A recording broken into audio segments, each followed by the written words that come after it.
Let me show you how to use circle to search on Samsung Galaxy S25 Ultra. So if you are using buttons at the bottom of the screen, in order to start using this feature, we need to simply press and hold our finger on the home button. And then once we see this rainbow effect, we can circle the area that we wish to search. And there we go, we have our search results. In addition to that, we can also simply tap on the person or object or whatever that we are looking for. This works as well, so we don't have to really to circle. And that is pretty much all. In addition to that, we have the microphone that we can use as well, and we can simply tap on the field in order to start using Google instead. In addition to that, this feature allows us to translate the screen.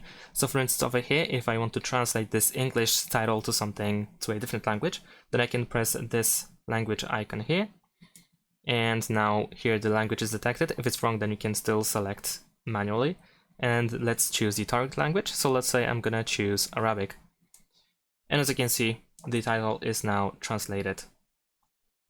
Now, if you use gestures instead of buttons, then you need to press and hold the handle of the gesture at the bottom of the screen, like so, and everything else looks the same, so you can once again simply tap on the screen or circle the area that you wish to search for. And you can still adjust the range as well, by the way. If something was cropped in a bad way, then you can adjust it. And that's all.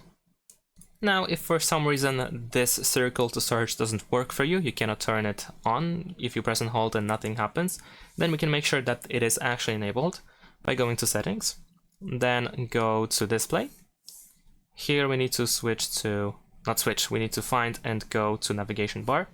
And here we have circle to search. We need to make sure that this option is enabled.